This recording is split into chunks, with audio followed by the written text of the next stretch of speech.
Right now, don't look back. The sequester's gaining on you. We're getting close now, and it's looking less and less likely that there's some 11th hour deal to be worked out before this kicks in tomorrow. We'll explain what it means for you at home. And next, how much do you think your freedom's worth?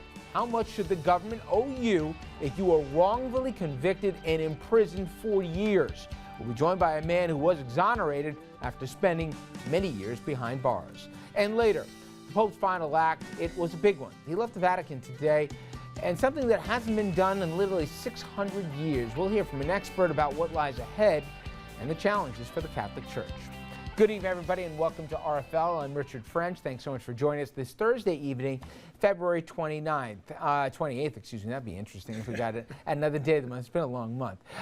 Tomorrow, it is the day, speaking when the big sequester kicks in. And still, we got no deal to report and really very little optimism that one's around the corner. I want to bring in Andrew Whitman, our senior political correspondent, and save your leap year jokes here, tough guy. What is the chances, or are they? Well, you're going to do it anyway. You know what? No, actually, I'm not. But yeah. For the first time in weeks of reporting on this story, I actually get to tell you that there were negotiations today. There were conversations about it, and attempted a deal today, but still no dice. Looks like the across-the-board cuts in federal spending that were never supposed to happen will, in fact, happen. Well, they tried. Today, the Senate took up two measures, a Republican and a Democratic alternative to the $85 billion in automatic spending. That's what House Speaker John Boehner has been pushing for. The House shouldn't have to pass a third bill to replace the sequester before the Senate passes one. But just as expected, both plans failed. And since the House isn't even considering any plans and is off tomorrow, it looks like the spending cuts will go into effect. The White House has been trying to put pressure on lawmakers by emphasizing the dire consequences, which Republicans called scare tactics. Sequester will have a very serious impact on the transportation services that are critical to the traveling public and to the nation's economy. I don't think we can maintain the same level of security at all places around the country. Kids are going to get hurt. Kids are going to get hurt. That's just reality. Last night, President Obama warned business leaders. This is going to be a big hit on the economy. For now, Wall Street isn't reacting. The Dow is close to an all-time high, but in Washington, there's a sense of surrender. God, if we can't do better than that, all of us should be fired. Now, tomorrow, President Obama will sit down with a bipartisan group of congressional leaders at the White House. Technically, he has until midnight tomorrow night to sign the order implementing the spending cuts, so there are still a few hours left and will be when that meeting happens, but let's be honest, pretty unlikely they're going to flesh out any sort of deal by then. So if you want an idea of what the long-term impact of the sequester might look like, here it is. 1 million jobs lost in 2013 and 2014, $6 billion less in tax revenue in 2013, and slower than projected GDP growth, that's economic growth this year. That's why some notable economists are sounding the alarm. Ben Bernanke, who is the chairman of the Federal Reserve, even says that the plan will actually lead to less deficit reduction. Besides having adverse effects on jobs and incomes, a slower recovery would lead to less actual deficit reduction in the short run for any given set of fiscal actions. The clock is ticking, and it appears the GOP's laser-like focus on spending not that popular. A new poll shows that 67% disapprove of how the GOP is handling spending. Rich? All right, Andrew, thank you. And I'll bring in the rest of our panel on this. We've got Vince Casale. He's founder of the Casale Group, a Republican political consulting firm. Dominic Carter, of course, political journalist and author. And you met Andrew. All right. This thing's going to happen. But Vince, here's what I don't get. Philosophical differences. People have their different ideas on what the government should and shouldn't be, and I understand the small government approach. Maybe I don't agree with a lot of it, but at least I got the idea. But I don't get, A, the end game of what Republicans try to do here. There's no way this ends well for them. And secondly, I'm stealing a line here from a piece I read in the Post today, Washington Post, but it's like somebody's drunk and driving the car. It's not going to end well, and you get this uneasy feeling that the people driving it don't have all their faculties. I don't get how they think that this improves the country, and secondly, how they're even going to get what they want at the end of the day. Right. What you need to do, and if any political calculation you want, even a county government, let alone to the federal government, you have to have an end game if you're going to go through something that'll invoke pain. As Andrew said, every pollster and every poll says they're going to blame the Republicans for this, and every single economist somebody talks to says, this ain't going to help, this is going to hurt.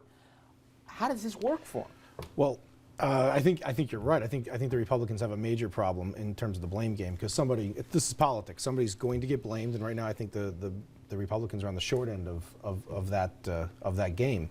And this kind of this echoes of time of a fiscal cliff, when the Republicans misplayed the fiscal cliff and were blamed.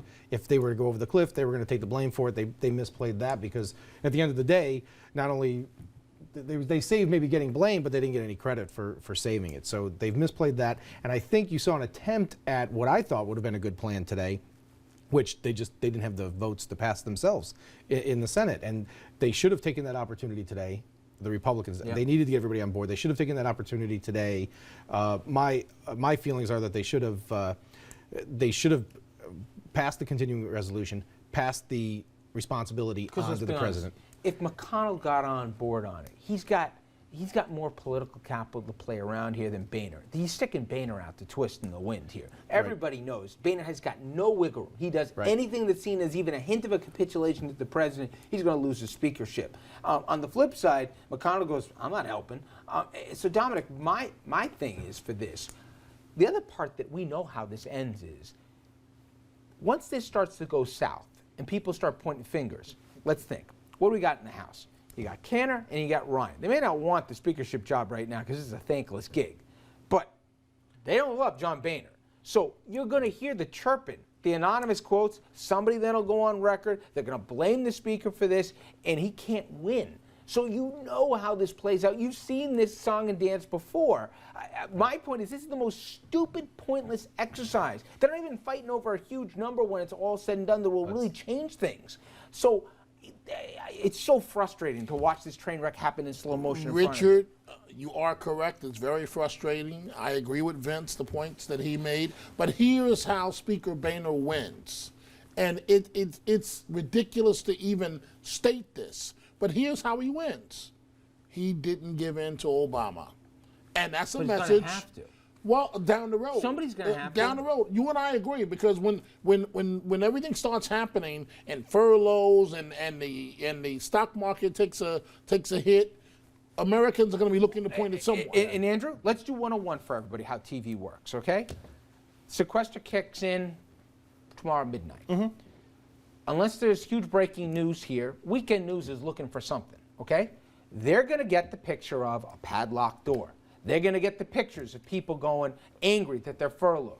They're going to get the pictures here of all of a sudden the park closed on the weekend here, the plane lines to try and get on a plane. It's easy TV stuff. You don't have to be a junior producer to put the thing together. You got all the sound bites. Then they put them all together in a package. It's going to play morning, it's going to play noon, it's going to play night. The president's not going to have to take any airtime. The pictures will tell the story for him. He'll come on and say, I feel your pain, America. You know what? I'm trying to get Congress to stop this. This is hurting America. Please reach out to John Boehner, reach out to Mitch McConnell. Help me, help you. You know? We can write the story right now. So it's I think so. I think look, I think the GOP is counting on a couple of things happening here. One is that, those pictures of the closed national park maybe aren't as dramatic or as widespread as you and I may be thinking that they're going to be, so that they can turn around to the cameras and say, look, we cut $85 billion out of the budget and everything's still up and running. Clearly there's more fat that we can cut going forward. Time out, one thing. You've done enough of these, Andrew. There's going to be a story somewhere that somebody didn't get on a plane, that they had to meet their, newborn child here, or somebody didn't get rescued someplace because they cut the thing and they had to furlough somebody that could have helped them out. The FBI could have stopped something, but instead they didn't. There'll be a story that will be the lead story on the news, all because of this. Let me play devil's advocate. Then the Boehners and the Cantors and the rest come back and say, but look, we tried to work out a deal with the president. We passed bills twice through the House that would have stopped us from going to this sequester. You don't think, at least historically, that doesn't seem to work.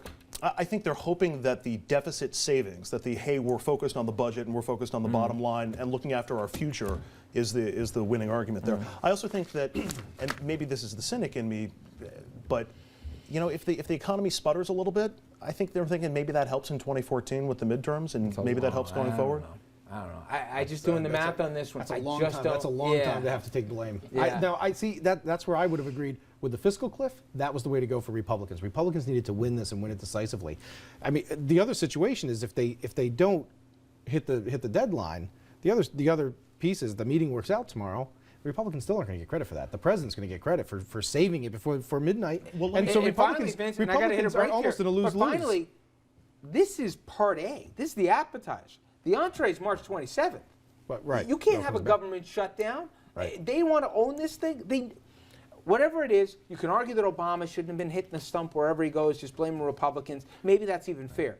But he's owned the optics on this thing here, and he's going to own them for the next 3 weeks if they do this, and they are. So we're going to take a quick commercial break here. And again, if you got if you got a solution for these guys that can work it out, I think they could use it in Washington. So please, don't trust that the brain trust there's got this thing, on cruise control. I really think people are giving them way too much credit that this thing will solve itself in 48 hours. All right, we jump to a break. When we come back, though, we ask what I think is a really interesting question, and we'll ask somebody who's actually lived this. How much is your freedom worth? How much should the government owe you if you, in fact, were sent to jail, sent to prison, being wrongfully convicted of a crime that you had no part in? We'll be joined by a man who served 16 years in prison for just that, a crime he did not commit. Stay with us.